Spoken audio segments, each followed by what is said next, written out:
Hello everybody, we would like to welcome you to the Intergenerational Wisdom Panel, or Elder Wisdom Panel this afternoon. We have a couple of lovely guests, and I think we'll start with a round of introductions so we can get to know everyone a little bit better. Would you like to go first? Yes. Hello, my name is Liz Tara.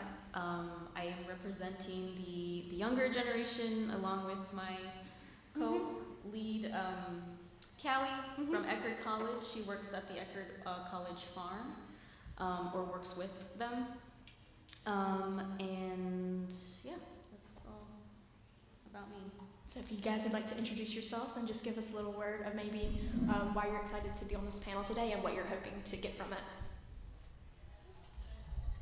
Hi, I'm Sharon Joy Kleitsch, and for some reason I'm called an elder.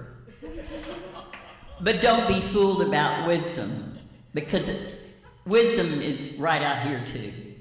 So that's me. I'm Bill Bilodeau from St. Petersburg, and I'm right behind Sharon Joy here. Looking forward to interacting with you and seeing how we can mutually benefit from our exchange.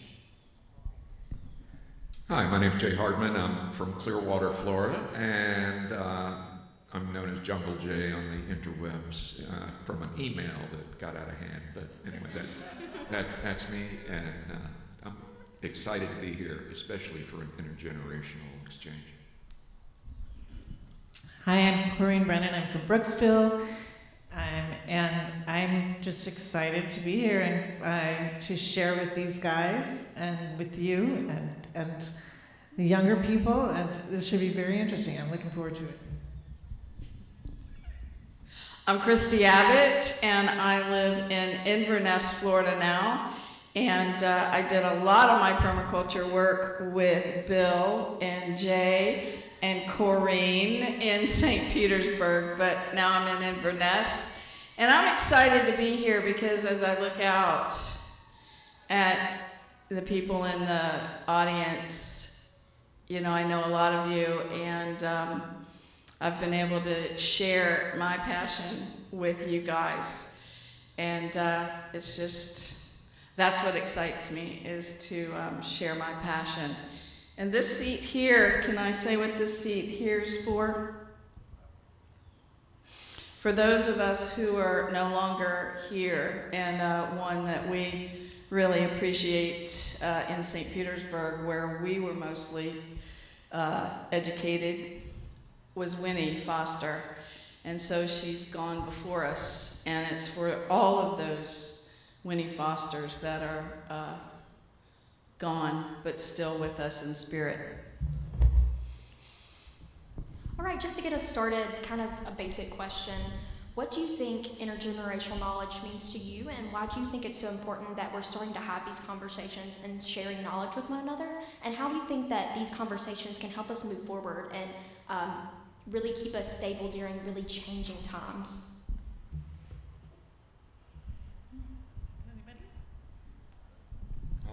I guess I'll take that one. I'm an anthropologist by background. I was an evolutionary biologist before that, and a systems theorist, and I've always felt that everything is connected, and one of the things that's been disconnected in our social sphere has been the generational connections in Western culture. We still see it a lot in Asian cultures, and of course indigenous cultures, especially with child rearing, where, you know, the child is a part of the mother at least until weaning, and gets that instant learning. And then what we've done in our culture is we've interrupted that. We send the kids off to daycare, and we send the old people to their own place. And so anything that fosters intergenerational connection moving forward is going to benefit us in the way that it has previously.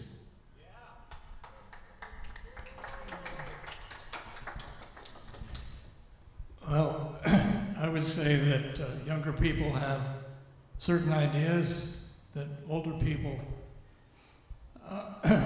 may not have the same slant directly on issues. However, the older folks have some experience and some wisdom, and I think the two can come together and benefit. Both sides can benefit. And I am always happy to talk to younger people and share what I've learned in my experience at doing, especially permaculture and gardening and spirituality. And so I'm available. Thanks, Bill. Opening up the spiritual thing, I remember my mother, about 80-something years old, saying, "I'm still the same person I was at 30. And however old you are, I bet you can touch with some of your younger self. So I'm curious, who here read Nancy Drew Mysteries? Okay. What about Hardy Boys? Okay. What were some of the qualities of Nancy Drew and the Hardy Boys? Okay. Curiosity. Gumption. So that doesn't age either. All ages are required to be tenacious, curious, hopeful. We had that panel before. And by the way, I do believe the planet is in collapse. It's about time. The good news is when we understand how systems work, we know that coming out of that pot of water are a few folks, or a few frogs, who are self-organizing.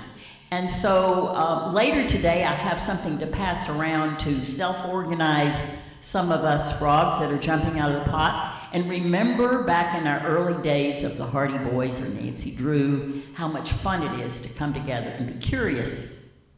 So I'll host a Zoom on the last Saturday of the month, 3:30 to 5, and I'll have a sheet, because I don't mess around.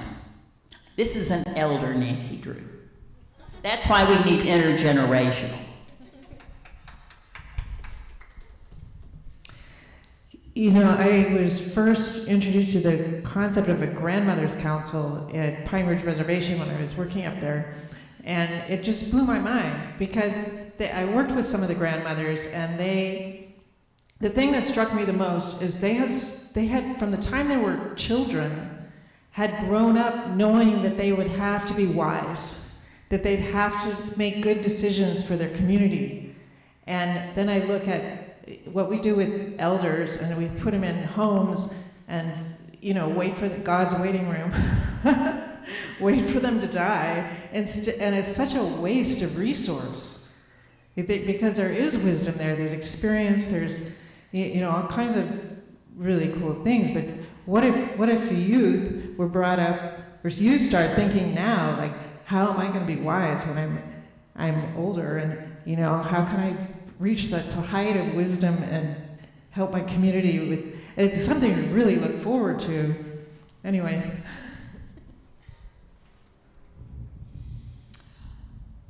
As a great-grandmother myself,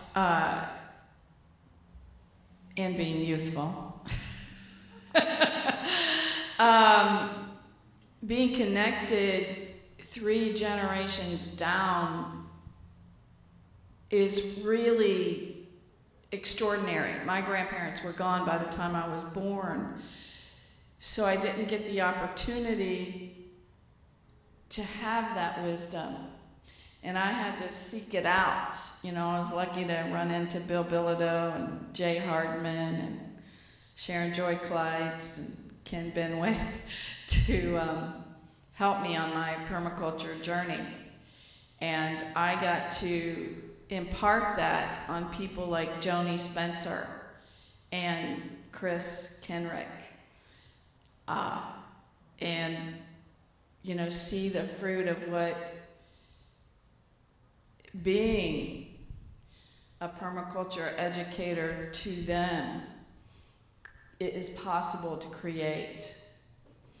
And educating youth is really important, in that I got to tour children through this very farm and teach them to get their hands a little bit dirty. You know, they got so excited, and to eat a weed off the floor or the ground, you know, was such a fulfilling opportunity for me. And to see them bring their parents back on Sundays, marketing day, and to see them, you know, come back and volunteer and participate. It's those kinds of opportunities that are gonna change the direction that we can go for intergenerational conversations. And so that's what I see possible, and that's what excites me, and that's why I get to be here. What's next? All right, so, I mean, one of the things that really sparks my curiosity is, well, I can speak for a little bit on the more nihilistic side of things, and, you know, our generation really struggles with that, especially in these times. And so, yeah, like, our question to you guys is, like, how do you, through your experience, how do you keep hope, basically, with all the times that you've failed and people not listening, or, you know, how hard you've worked? I have the microphone, so I guess I'll go first. For me, it comes down to an idea that Bill and Sharon Joy already spoke to a little bit, is about the spiritual aspect of it. And again, I'm an anthropologist, and I was a routine runaway, and I ran away from my Catholic church and altar boy, and threw out the spirituality with the religious bathwater at an early age, and missed out on that my entire life, until as I approached older age, I realized that the spirituality that I saw connecting other people, I had lost. And ultimately, and as an anthropologist, or just as a human being, what is this experience of being a human about? You know, and for me, it comes down to the depth and quality of my relationships with everything, but certainly with other people. And certainly I am more like them, regardless of our differences, than I am like a chimpanzee, which shares 99.99% of my DNA. So I would say that it comes down to a spiritual awakening, and then the joy that comes from service. Those things that we learn in every religious text are just, which are the rule books of how to be a good human and how to have a good life. The first one is always love one another,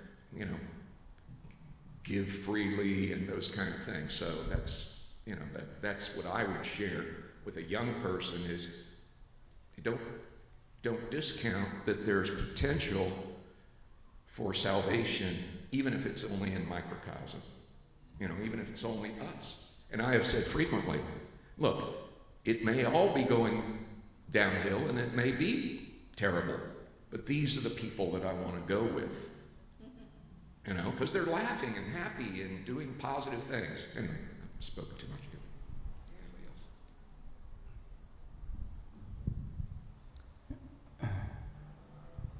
For me, it's seeing young people and seeing them expressive and stating their views and in politics and socially other ways, because I feel there's a change coming and they're embodied in that change. And like the last political election was very much influenced by young people. Right?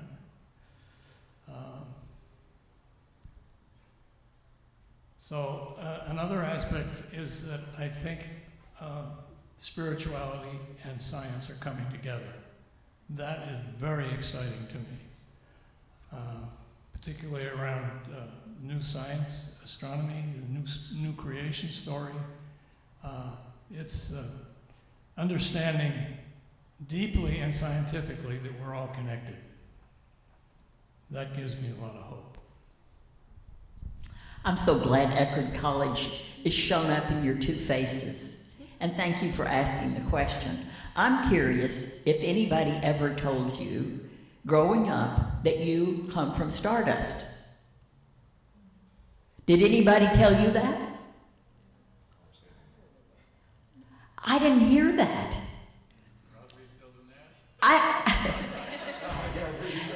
I'm 85 and a half. They were after my. I was told that we are born sinners and we're going to hell. Oh my gosh. But you know what?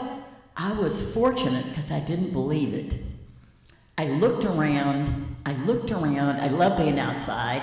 I love to hear the airplanes going over. In my day, I was born in 1938, so there weren't jets. They were just pop, pop, pop airplanes. And somebody mowing the lawn with a hand mower and hearing the birds sing. I was like, I don't believe in this. So it wasn't until I really started looking into this. But folks, we come from stardust.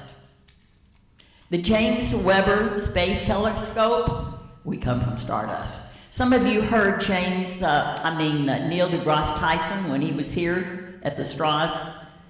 We come from stardust. Can you imagine if you were a little girl and somebody told you came from stardust?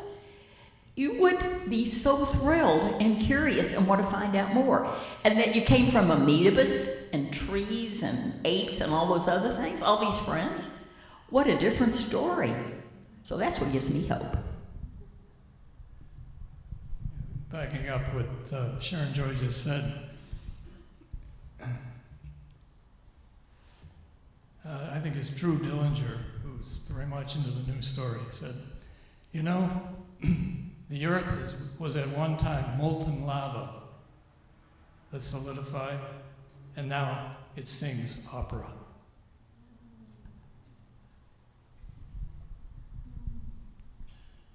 That's powerful. On the other hand, again, this is the science part of it coming in, because again, I'm an evolutionary biologist, but a cosmologist as well, is that, we know that we're going to go back to a molten planet at some point, right? I mean, the sun is going to get into a super red hot giant and so forth. And one of the questions that I used to ask in programs that I did in anthropology and archaeology was, will there always be humans? Will there always be humans? And it's just it's a thought exercise, but it gives you, there's a little spiritual thing in there too, isn't there? And so the reality of it is that this is a short passage, and again, I focus back on the fact that, it's an amazing experience that two gametes got together and created me, and what an amazing thing this is. And now, what can we do to make it even better? And that's where permaculture came in for me. Stuff that I already was, and now there's 12 principles and 3 easy ethics and places to plug them in and people to plug into with it. Well, I'm an apocalyptist. So, and the world has gone through a lot of tough times, and big cultures have gone through tough times, and come out the other end. And the best way to do that is together.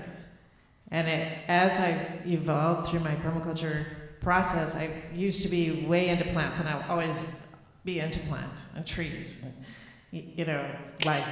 But now I've evolved into caring about community, and I've also always cared about community, but I'm deepening that and looking to that as the way to be. We're not alone. That's a big, huge lie.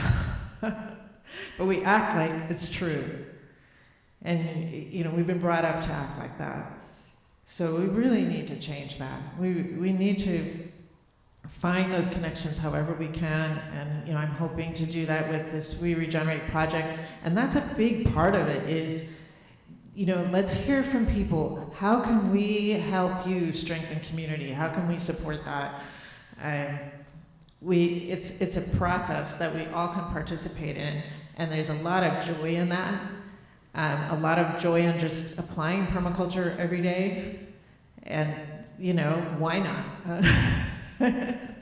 Why not live as joyfully as you can and as fully as you can, with as much connection with the beautiful things in life as you can, and do as good a job as you can. because that's all any of us can really do, and that's a life well worth living.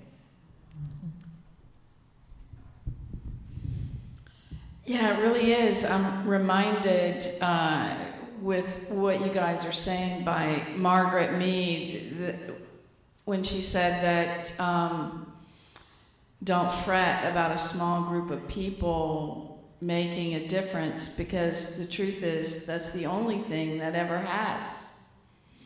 And, it's gathering those small groups of people, and here we are, a small group of people. And what change are we going to make? What can we change? And how can we connect? I just love the data, the possibility of the data connection on our farms. I feel like it's one of the earliest organisms is mycelia running. And I have this idea that farms like this that can feed a community, if we were to have them connected like Wonderfield in Sparks, sort of like what Lev does all the time, going from farmer to farmer to farmer, taking fruit to market to market to market. Those kinds of gestures, those kinds of actions, those kinds of projects of one person or a few people, that this farm is supporting an event like this when it was almost doomed to not exist anymore. But now, through the community, through a small group of people that said, this farm shall stay here and be a farm and support community events like this very one. I'm so proud of that board over there and all the sticky notes on it that are saying, yeah, I need this. I have this to give. And I'm so curious about what that is. That's how we connect. That's how we're going to begin those mycelial, it's what's in our own brains and in our own system. We are the earth. We are connected. We are that spirit. And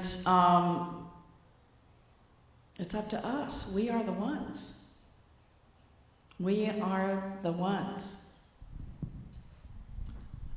I just want to add a little bit to that, and I love the hopeful spin that comes from that. And so I want to back up a little bit on my gloomy, doomy thing about the sun burning us all to a crisp and a cinder.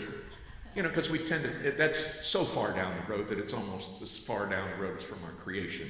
And we'll get to be here by then. Right, but forgot where I was going with that thought. Forgot where I was going with that thought. Elder moment, and that's real too. Yes, the fact of the matter is, I'm an archaeologist. I spent a lifetime uncovering the bones. Each skull on the bead is a human being that I had a relationship with across time. Okay, and so this caused a lot of introspection and thinking about their lives and how they compared to my own life. And the reality of it is that there have been bottlenecks in the human genome in the past. We know that in like 12,000 years ago, we were reduced to intellectual 5-year-olds, cultural, technological 5-year-olds because of some cataclysm that happened at the end of the Ice Age. But look, we've stood on the moon. We had airplanes in not some of our lifetimes, but in our grandparents' lifetime started, and we've been stood on the moon, and we have nuclear submarines. And why? Because Jules Verne put the seed of an idea in the mind of a child. That's why the intergenerational thing is so important also. But I did want to throw in that hopeful thing that, even if we do teeter close to some kind of collapse, I want to be an apocalyptimist and know that these are the people that they will be looking for when it starts getting hard, because we're motivated by pain and fear mostly. Well, we're taking the fear away, and hopefully we'll be able to take the pain away too. There's no bears coming?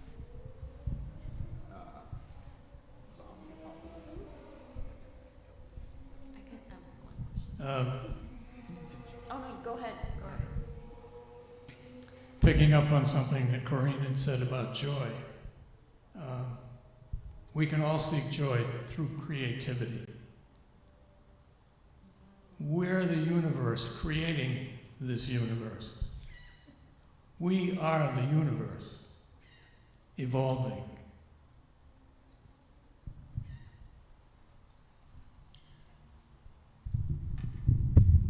It's kind of hard doing it like this. It's very hard. So a few of you mentioned like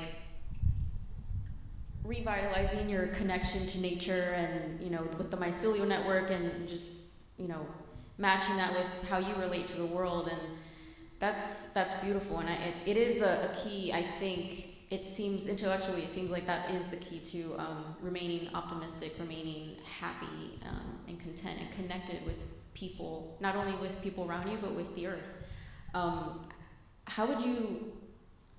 What would you say to those people who really struggle with connecting to themselves at all?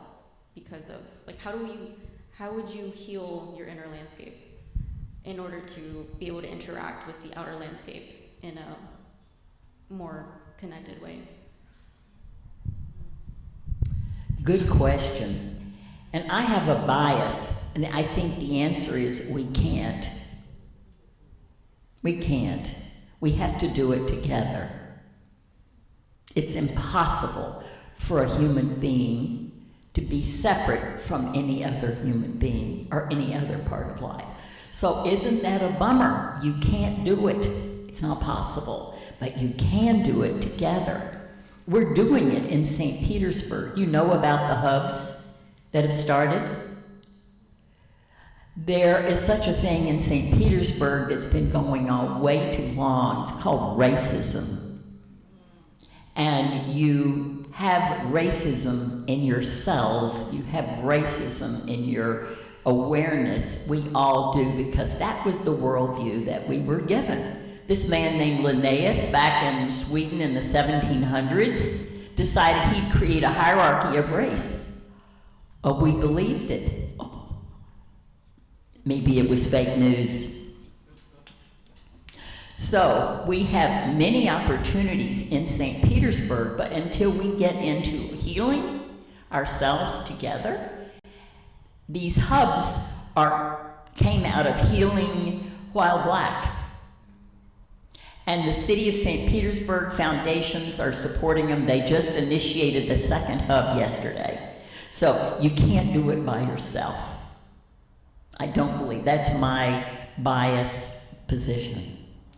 Have to have it in with others, and even better in community, and like you've heard, even more with joy and dance and good food and good wine.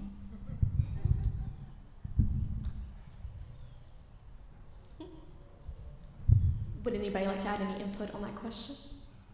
I think you're good.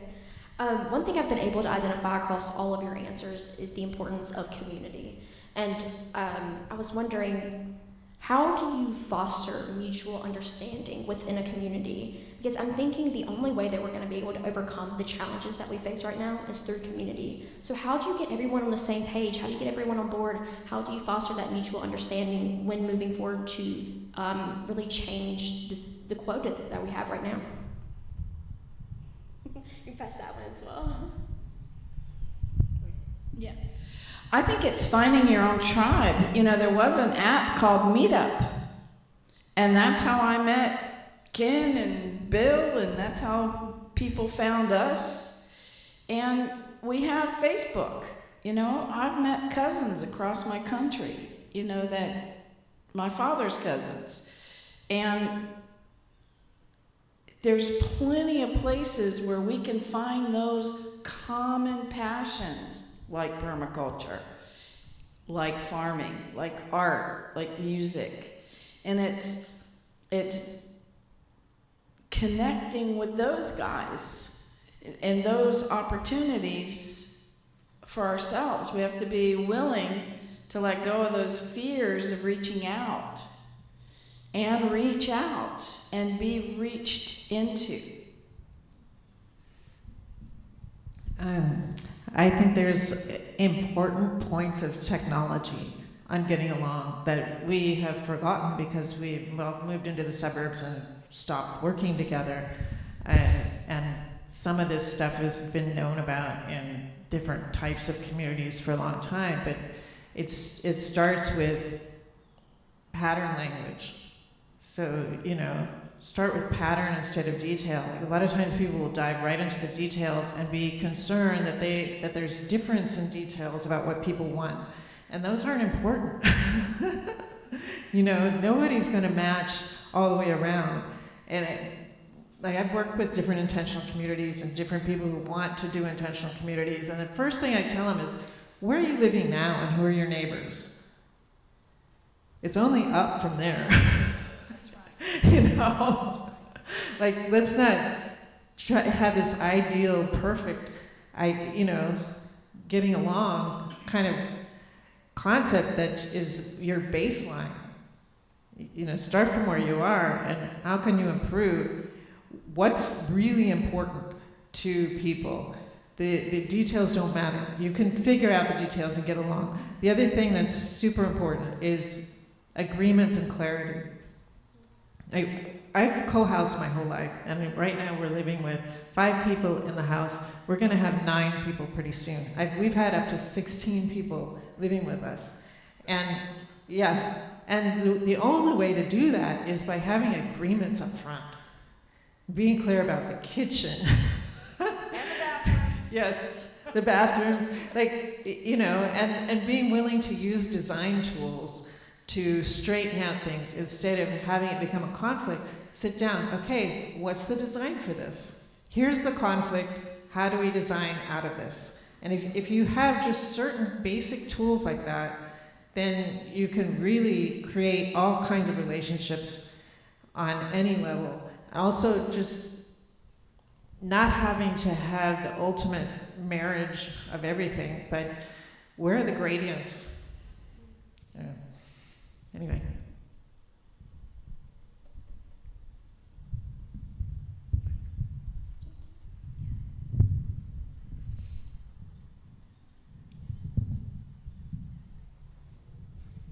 So, you guys mentioned permaculture a couple times in this hour. There might be a few people in the audience who don't know what permaculture is exactly.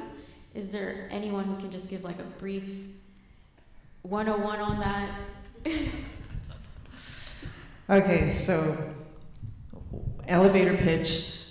Permaculture is a design approach that reduces energy use and waste and increases yield while caring for people and caring for the earth.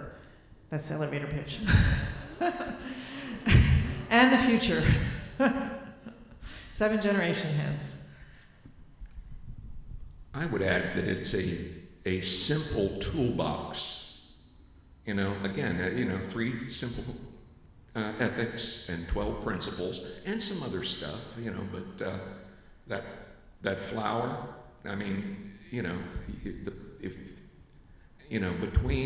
between the principles and the ethics, I think if you just, use that toolkit for anything, I use it daily. In any aspect of my life, you can apply those principles. So, anyway. Yeah, the ethics of permaculture have been very important to me. Care of the earth, care of people, and fair share. And if we're not seeing life or our circumstance through those values, we've got a problem. Einstein said, "I abhor American education. They don't teach values." We've got to know what our values are, and then we can be active in pursuing whatever we want to pursue. But if we know what our values are, we can unite with other people who share those values, and build something, create something of value. And attract others to that beauty. I'll just say one more thing. It's a holistic approach to life. It connects all the dots. Beneficial connection is at the heart of permaculture. The more beneficial connection you can find, the more you're going to accomplish the goals of people care, earth care, etc. Within that ethics framework. Yeah, I know the flowers over there on the wall, and it has like David Holmgren's view of it. And for me, my little 2-minute is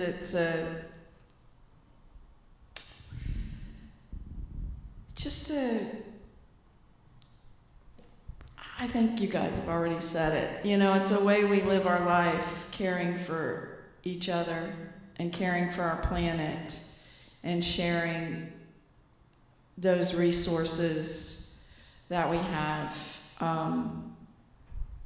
inside of the principles by David Holmgren and, of course, Bill Mollison, who had more than 12, but David made it far more easy as a design science in the petals. So, yeah, I don't think I need to add any more than that. A follow-up to that would be, what advice would you give to young people who are wanting to develop these characteristics of permaculture in their own lives? And how would you say that you went about it yourself, but then also, how do I implement permaculture in today's society? Because I'm not sure what your process was, but obviously the world is constantly changing, especially for young people. How do we navigate that, and how do us, how do we start to develop these characteristics? Well, right now, the internet is got tons of information on there. And events like this where there's demonstrations of permaculture, there's a food forest out there, there's a community here that represent those caring for people, caring for the land, using the tools to the best of our abilities in our lives, and sharing that information with our communities and with anyone that would listen, with a microphone so that we can talk really loud. That's my way. But it's everywhere. If you know the word, you may not have heard the word permaculture before. A lot of people haven't. And agriculture and regeneration and sustainability, they're all long words that don't really have any context. And once I learned the word, I was just hungry for it, and followed her around for a couple of years, and followed him around for a couple of years, and did a bunch of stuff with him for a few years, and practiced as much as I could and tried to figure it out. With Chris and Joni, we tried to create a peace house where people came and lived together and tried to figure that out. Dan was with us at the St. Pete Eco Village where we were trying to figure it all out. And it's not cut in stone, it's colorful. It spins around, like that. So that's what I have to say about it. Well, I would love to work with you at Eckerd College and have a permaculture puzzle party in Foxhall, because I've done this before in other places, but not at Eckerd College, although I've done other things like Raw Cafe for years at Eckerd College. But if you take the permaculture 7 petals and just think about putting them on the floor, with tape or something, and then let people coagulate in their petal of choice, and then the design could take it off from there. And besides, you would have lots of laughter, So that's how you could learn about permaculture. You could have some of these folks talk about it, but it's to experience. You know what? That's what we're missing today. There's too much talking. There's not enough experience. So a permaculture puzzle party at Eckerd would be great. So there's so many demonstrators of permaculture in this area, and like these guys are saying, go visit them, you know, experience it. I took the class, which is incredible because it really gives a lot of context and focus, which is hard to get from the internet and other places, and it helps you understand the sequence of the design process, etc. But what made me a permaculturist is going to a site where it was being applied on a deep level and living there for a little while. That was it. And this is a good example of that. This place is a good example of that. Wonderfield is becoming a great place for that. So there's all kinds of places in St. Pete too, and in this area. There's a bunch of people in here in this audience that have great demonstrations, Bill, etc. Jen. This guy has. oh gosh. Yeah. You know, I think having a nice place and a good piece of ground, some nice bananas, that's great, you know, and that's attractive. But what's really attractive to the movement is our model.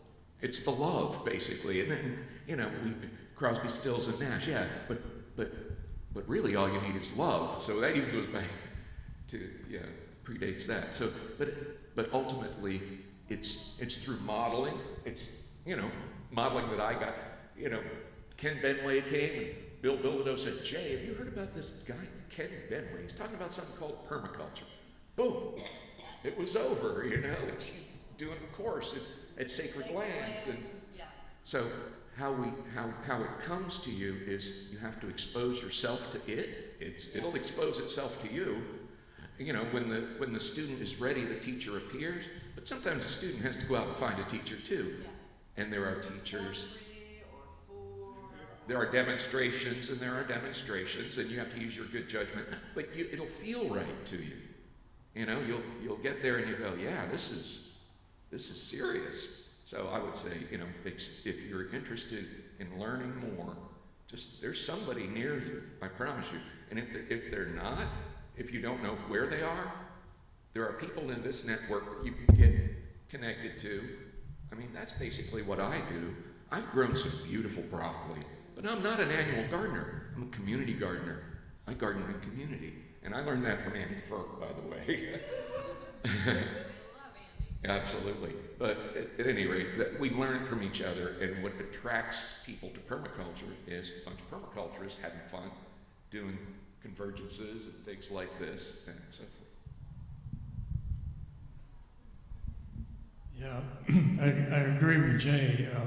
Getting involved with other people and doing some permaculture projects is very stimulating, and you make connections that may last for a very long time. We had a permaculture group for a while in St. Pete, and we did 17 permablitzes in town. A permablitz is... The first one was at Mary's. Mary Gerkins, okay, yeah. Yeah, getting people together to create growing capacity for the recipient is a great community gift to that person. And both the recipient and the givers benefit. The givers benefit as well. The satisfaction of having made that gift of their labor, of their time, and their knowledge. Deep relationship. Yeah, there you go.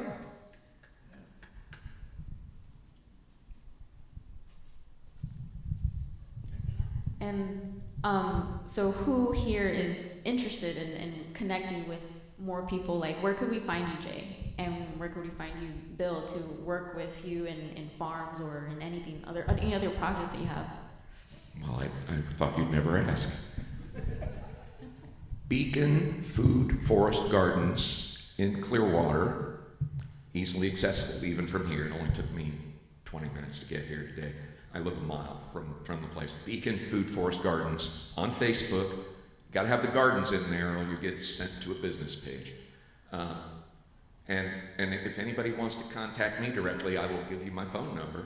And so if you've got a pencil or you got your phone out, it's 727-448-3172. Send me a text, please.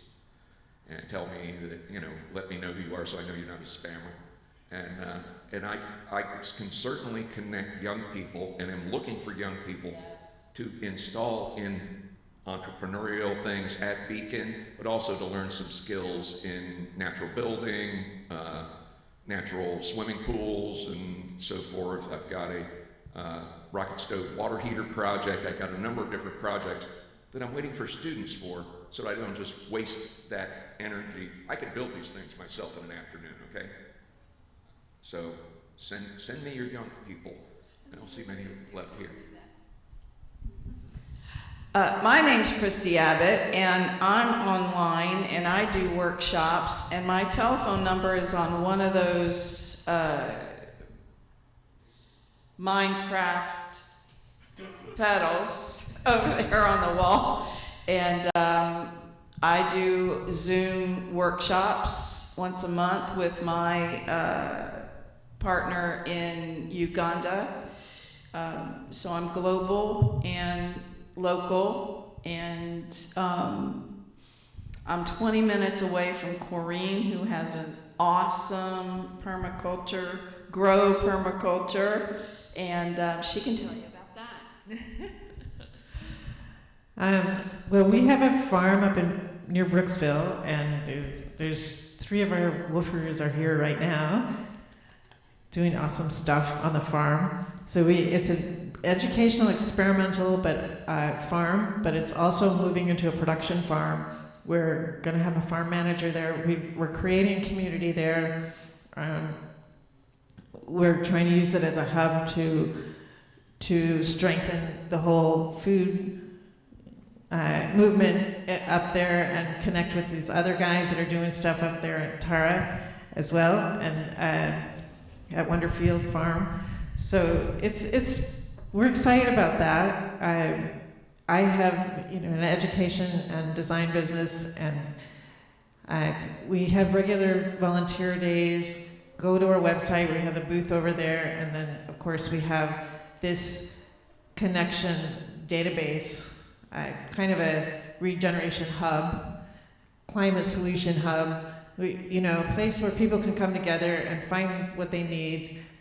Please give us feedback on that. We really want to know what's going to be helpful to you to make those connections and to, reach your goals.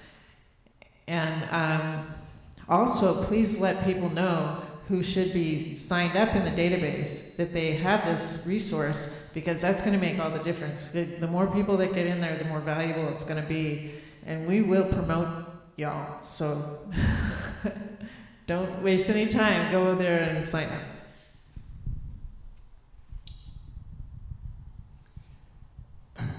I came to Florida about 22 years ago, and I was very fortunate in that I got involved with St. Pete Audubon, then the Native Plant Society, and then helped form SUAC, Sustainable Urban Agriculture.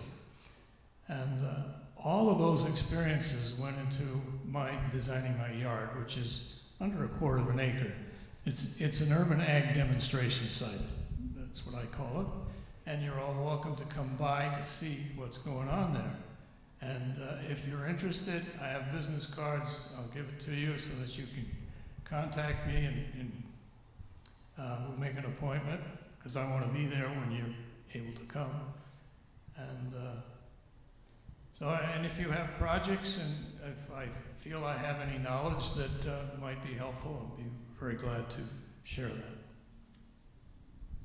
So if any of you are interested in social permaculture, that's my interest. You know about mycelial networks under the earth and how there's communication going on. Some of you may be aware of the electromagnetic fields that are out here above the soil. And that seems to be where I'm more interested, is how do we cultivate these fields of collective intelligence?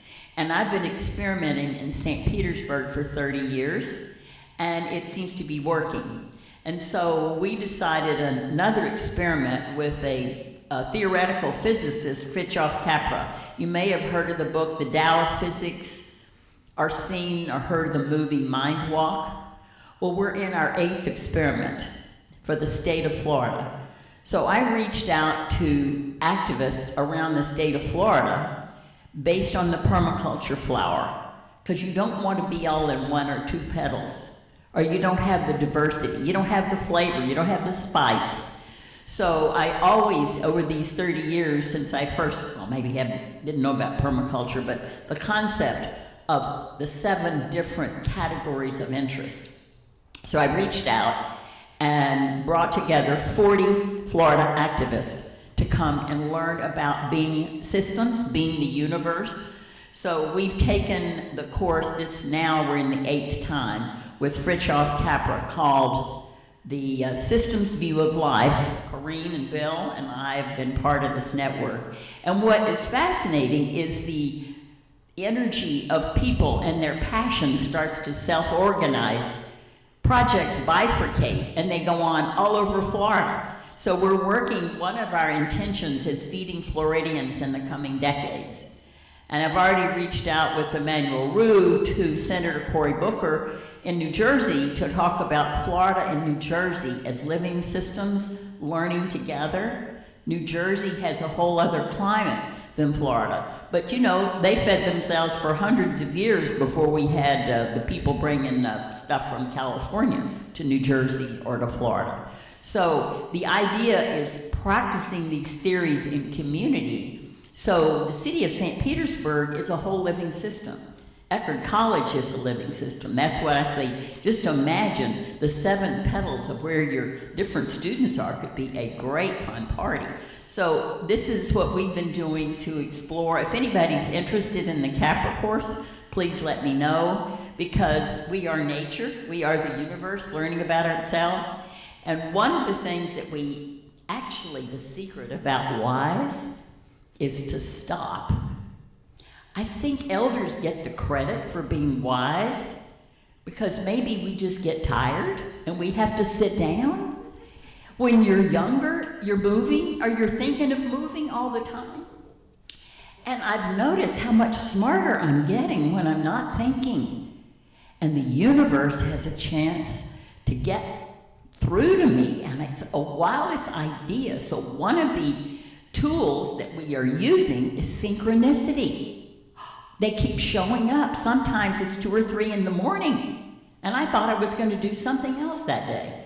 So the cells that are the mycelial networks of energy that are above the ground are just as fascinating. So any of you that are interested in social permaculture, I have a sign-up sheet if you'd like to know more about it.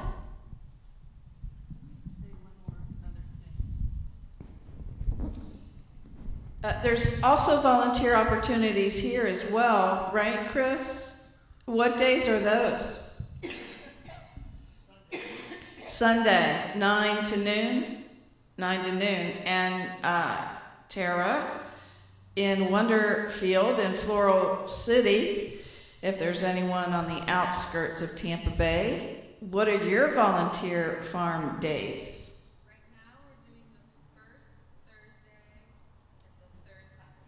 First Thursday and third Saturday. So there's volunteer opportunities to learn from those places. Do you have volunteer times too? I am at Beacon Food Forest Gardens, which again is on the west side of Clearwater, right near US 19, every Sunday afternoon.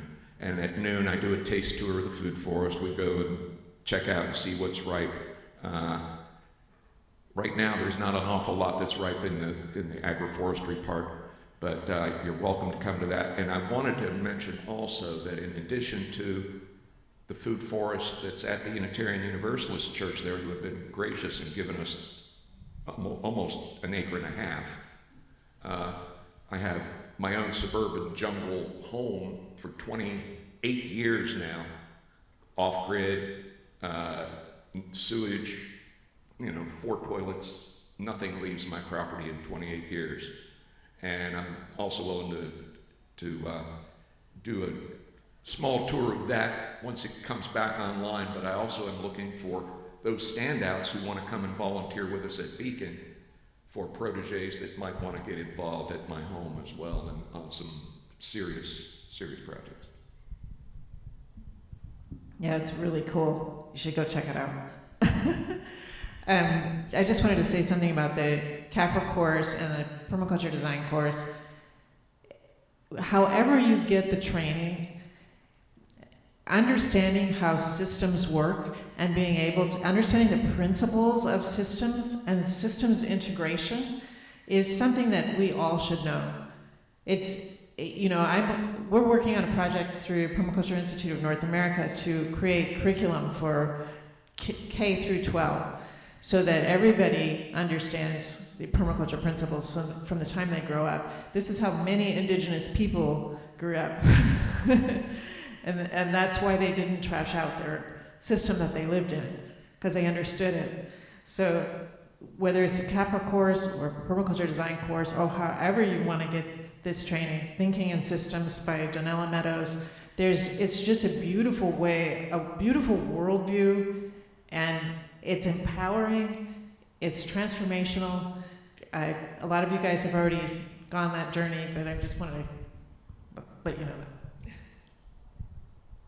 Oh, you can find me also at Jungle J Hardman on Facebook. And I know most of the young people have made the leap to Insta and other platforms, so I think Facebook may be becoming the elders platform. But anyway, that's where we are.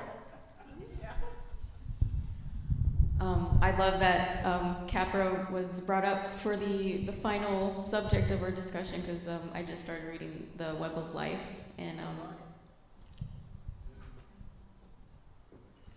oh my goodness.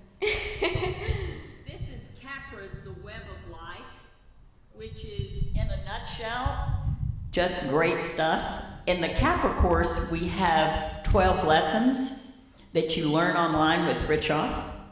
And then we come together on a Friday afternoon on Zoom.